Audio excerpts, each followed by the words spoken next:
सोलापुर नाम के गांव में एक हरिया नाम का आदमी रहा करता था। उसकी चाय की दुकान थी। हरिया की पत्नी शीला घर के सारे काम किया करती थी। शीला को जानवी नाम की एक लड़की थी। वो बहुत होशियार थी। वह अपने घर बहुत खुश थी।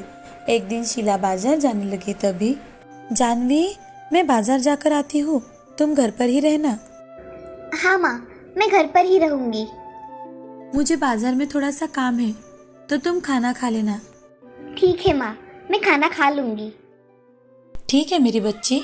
ऐसा कहकर शीला बाजार जाने के लिए निकल जाती है। बाजार में जाते ही शीला का एक्सीडेंट हो जाता है। ट्रक के सामने आने की वजह से सर के ऊपर शीला को गहरी चोट आई थी। शीला की वही मौत हो जाती है। ये देख वहाँ खड़े सभी लोग दुखी हो जाते हैं।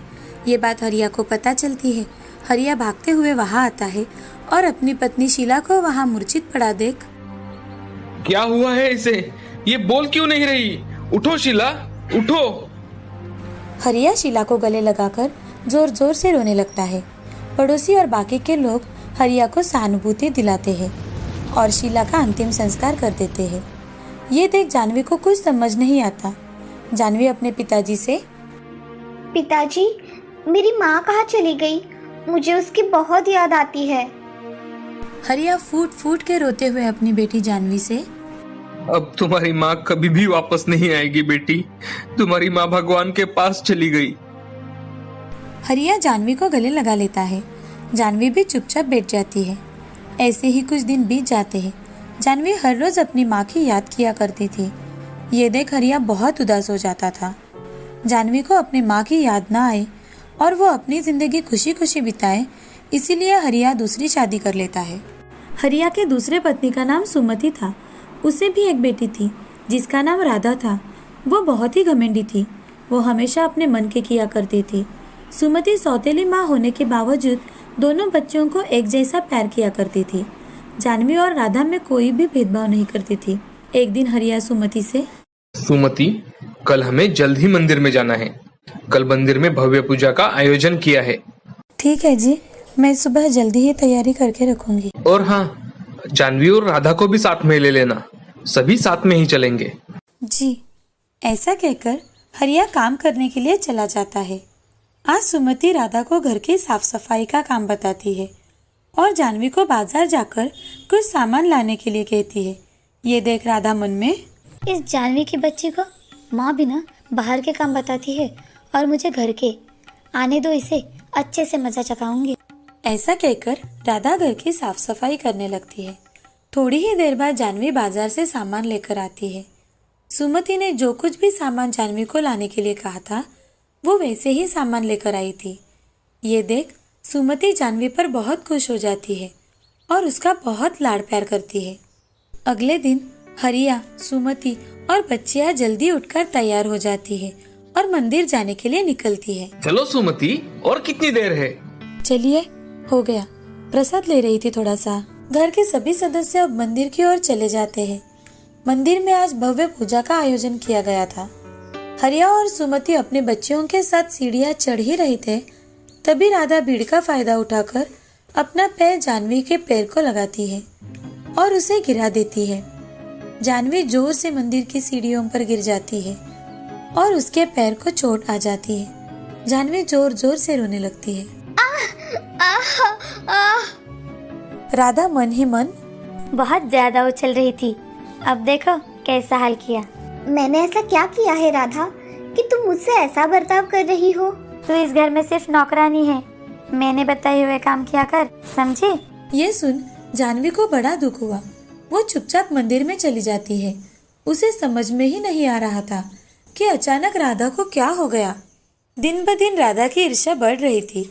एक दिन जानवी घर को पोछा लगा रही थी। सुमति कुछ काम से बाहर गई हुई थी।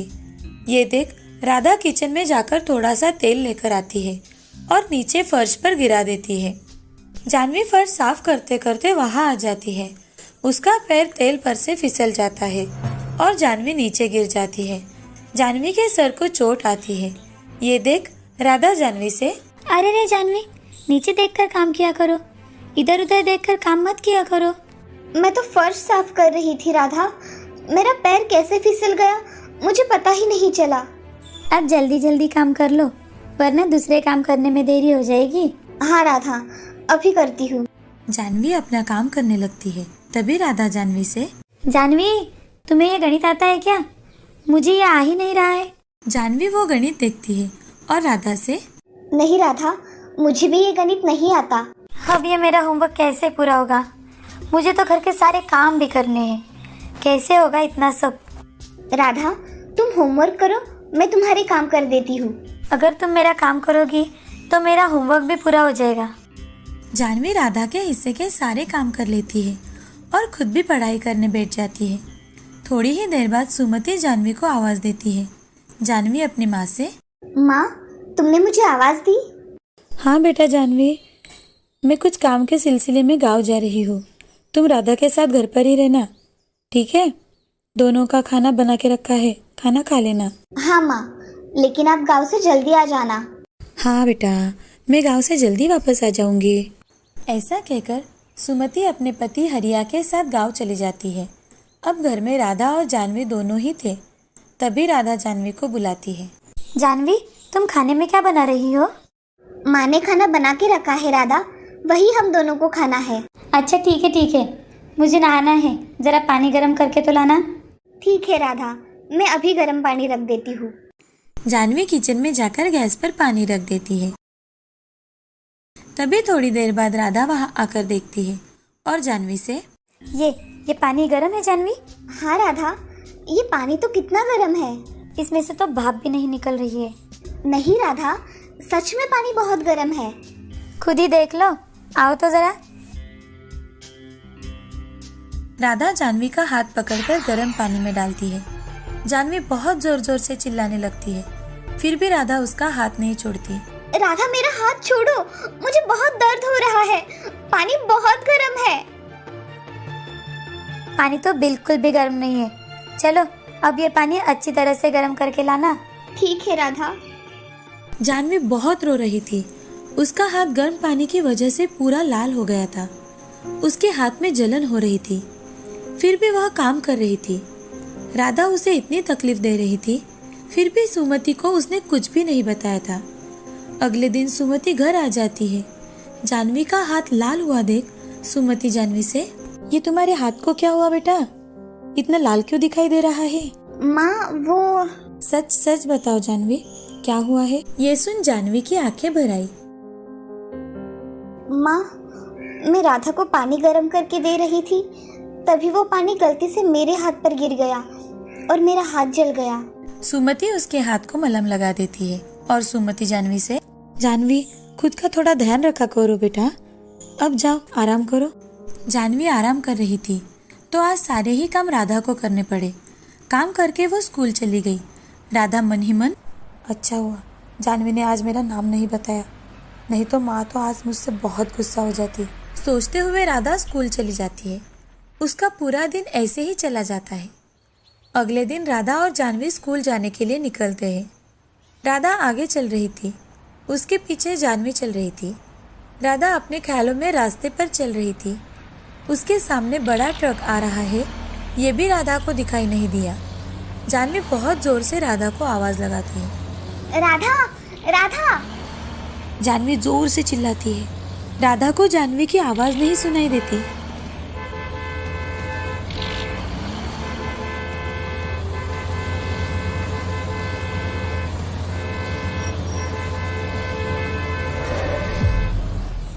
राधा बहुत डरी हुई दिखाई देती है। तभी जानवी राधा से, राधा ध्यान कहाँ था तुम्हारा? मैं कब से तुम्हें आवाज लगा रही थी, तुम्हें ज्यादा लगा तो नहीं ना? जानवी। ऐसा कहकर राधा जोर जोर से रोने लगती है। उसे ऐसे रोते देख जानवी बहुत डर जाती है। तुम्हें और कहीं लगा है क्या? बोलो ना राधा। मुझे कहीं नहीं लगा जानवी, तुमने मुझे बचाया।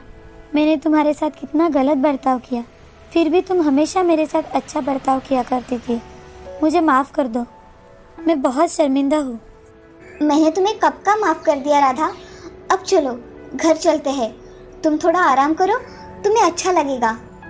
मगर हमें तो स्कूल में भी जाना है ना? मैं स्कूल में जाकर टीचर को सारी बात बता दूंगी। तुम चलो घर और आराम करो। जानवी राधा को घर लेकर चली जाती है। दोनों बहनें घर आती देख सुमति दोनों के पास चली जाती है और जानवी से पूछती है, क्या हुआ राधा, ऐसे क्यों रो रही हो? माँ, आज राधा एक्सीडेंट होते होते बची है और वो ये सब देख के बहुत डर गई, इसीलिए मैं इसे घर लेकर आई। हे भगवान, राधा तुम्हारा ध्यान कहाँ होता है आजकल? आज जानवी ना होती तो तुम्हारा क्या होता? माँ, आज जानवी की वजह से मैं सुरक्षित हूँ, उसने मेरी जान बचाई। मेरी दोनों भी बच्चियाँ बहुत समझदार है, मुझे और क्या चाहिए? माँ, मैं स्कूल जाती हूँ। आज स्कूल जाने में बहुत देर हो गई है, आज तुम भी घर पर रहकर ही आराम करो। ठीक है माँ। ऐसा कहकर सुमति बच्चियों को लेकर घर चली जाती है। घर में जाते ही राधा फिर से जानवी से माफी मांगती है। जानवी, सच में मुझे माफ कर दो, आज से हम बहनें हैं। आज के बाद मैं तुम्हारे साथ कभी भी गलत नहीं करूँगी। हाँ राधा। दोनों बहनें गले लग जाती है और खुशी खुशी रहने लगती है।